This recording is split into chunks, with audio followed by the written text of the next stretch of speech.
Unfortunately, Hunter syndrome, a difficult-to-diagnose pediatric genetic disease, is often easily mistaken for something else. How can we differentiate the signs and symptoms of Hunter syndrome? You are listening to ReachMD XM157, the channel for medical professionals. Welcome to the Clinicians Roundtable. I am your host, Dr. Mark Nolan Hill, professor of surgery at the Chicago Medical School, and with me today is Dr. Joseph Muenzer, professor of the Department of Pediatrics and the Department of Genetics at the University of North Carolina at Chapel Hill. Dr. Muenzer is recognized as one of the world's leading experts in Hunter syndrome research and the medical treatment of children with genetic lysosomal storage diseases such as Hunter syndrome. Welcome, Dr. Muenzer. Thank you, Dr. Hill. It's my pleasure to be talking about Hunter syndrome on ReachMD. Today we are discussing minimizing the delay of diagnosis of Hunter syndrome. Again, Dr. Muenzer, what is Hunter syndrome? Hunter syndrome is a lysosomal storage disease where an enzyme is missing in the breakdown of complex carbohydrates called glycosaminoglycans. Now, why is this such a difficult diagnosis to make? The challenge in Hunter syndrome and the other MPS disorders is at birth, the children look remarkably normal, and then only with time, that is months to the first 2 or 3 years of life, do they start developing some of the characteristic features of Hunter syndrome. Which are? So those features can include early on in life, inguinal and umbilical hernias. They can slowly develop joint stiffness and contractures with time. They can have recurrent ear infections. They can have recurrent pneumonias. They can develop, slow to their development, have developmental delay. All can be presenting in different individuals with different frequencies. How can the primary care physician look at all these different problems that the child may have, each of which are not particularly unusual, and make the diagnosis of Hunter syndrome? The challenge really is, as you allude to, Hunter syndrome, if you have a child with frequent ear infections, they typically won't have umbilical hernia, they won't have hepatomegaly, or maybe evidence of now coarsening of the facial features. And so the challenge for the primary care physician is really to, when you start seeing a constellation of different findings, how to put that together in a single disorder. And that's where some of the lysosomal storage diseases now should be thought about. You may also see an abnormal X-ray as part of a child has pneumonia, and a radiologist gives you a report back there's something unusual about the bones that all can contribute to the diagnosis early. So is it the physician just being aware of the diagnosis to minimize the delay? This is a very rare disorder, and that's one of the challenges. There's hundreds of different genetic disorders that are rare like this, and so that combination of multi-system is one of the few ways. It may be in the future what we'll really have to do to get prompt diagnosis is really do newborn screening, looking for the missing enzyme in the blood spot that we do for a variety of other disorders currently. Do they often get a clue from the history of the mother and father? Hunter syndrome is an X-linked disorder, so there's occasionally on the mother's side can be another child or individual, say the mother could have a brother who died prematurely, who had short stature, macrocephaly, coarse facial features, recurrent pneumonias, and that could sometimes be a clue. It's not uncommon for me to look at a photograph from a family and say, oh, there's probably an individual who had it, who was never diagnosed or diagnosed with something else 30, 40, 50 years ago. Generally speaking, in your practice, how late are the diagnoses made of Hunter syndrome? Typically, they're made later than we'd like. Since the time I typically see the patient for a confirmation in my biochemical genetics clinic, I can walk through the waiting room the day I expect to see somebody and point that child out with a storage disease. So we believe that some of the problems associated with Hunter syndrome cause irreversible damage, and so the sooner the diagnosis for a lot of these rare disorders, the better. And what kind of irreversible damage are you referring to? One of the problems, for example, that occurs with Hunter syndrome is deposition on the heart valve.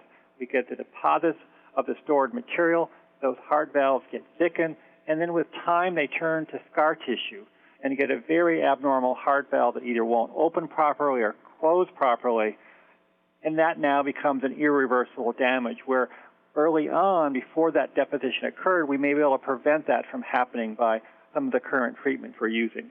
And if untreated, is this disease fatal? In the severe form, there's a spectrum of severity, but in the severe form, the children die without any treatment in their teenage years of a combination of neurologic, cardiac, and pulmonary involvement. They can develop significant upper airway problems. They can get recurrent pneumonias. And then they also have this progressive neurologic course, which some of them can die almost in a vegetative state. There is, though, an attenuated form where they have normal neurologic, intellectually intact individuals, and they basically have life-threatening pulmonary and airway issues that can be managed but never treated. Is there any treatment for this disease?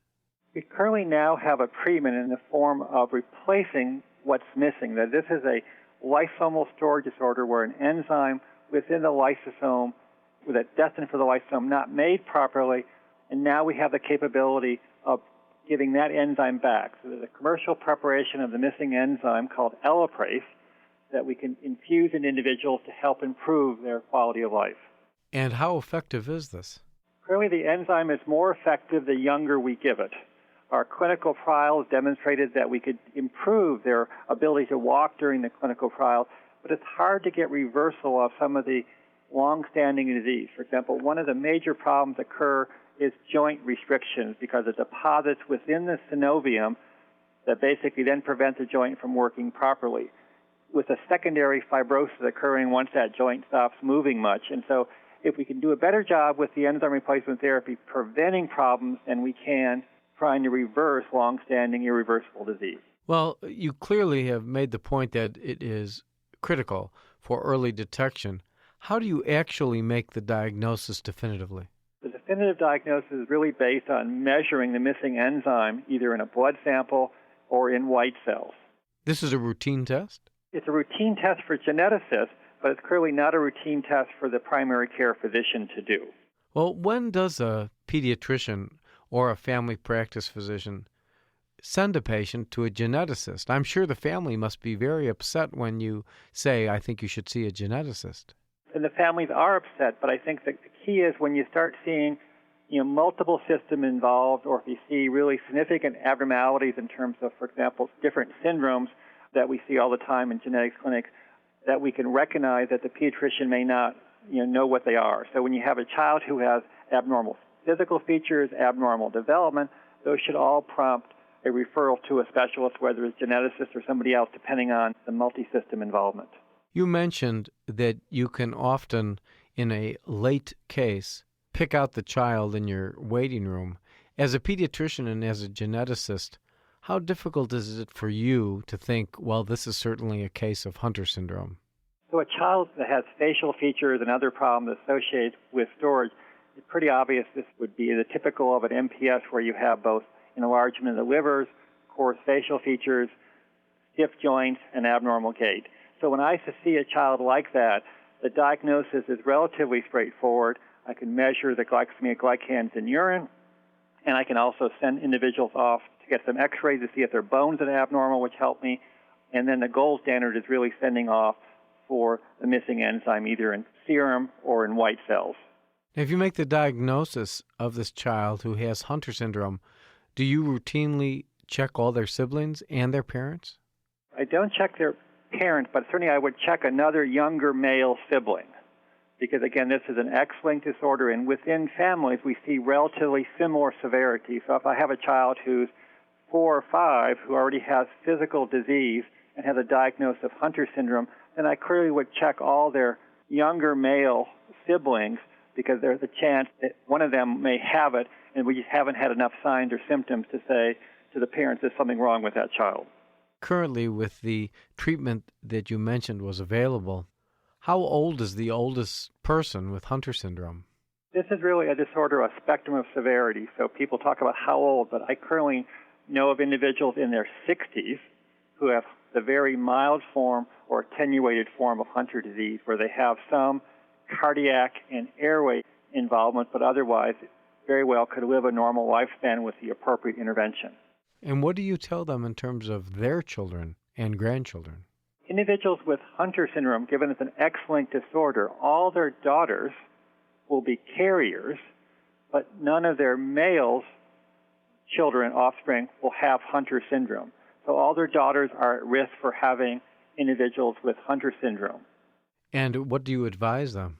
My recommendation is really to be aware of what they have, because most families aren't aware of the genetics, and then they have to make their own reproductive choices, because within families we tend to see relatively similar severity. So if you have an individual with a very mild form, subsequent children in that same pedigree most likely will have the very mild form.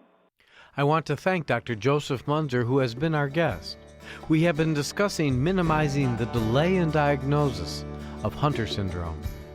I'm Dr. Mark Nolan Hill, and you have been listening to the Clinicians Roundtable on ReachMD XM157, the channel for medical professionals. Be sure to check out our website at www.reachmd.com, which now features on-demand podcasts of our entire library. For comments and questions, please send your email to xm@reachmd.com. And thank you for listening.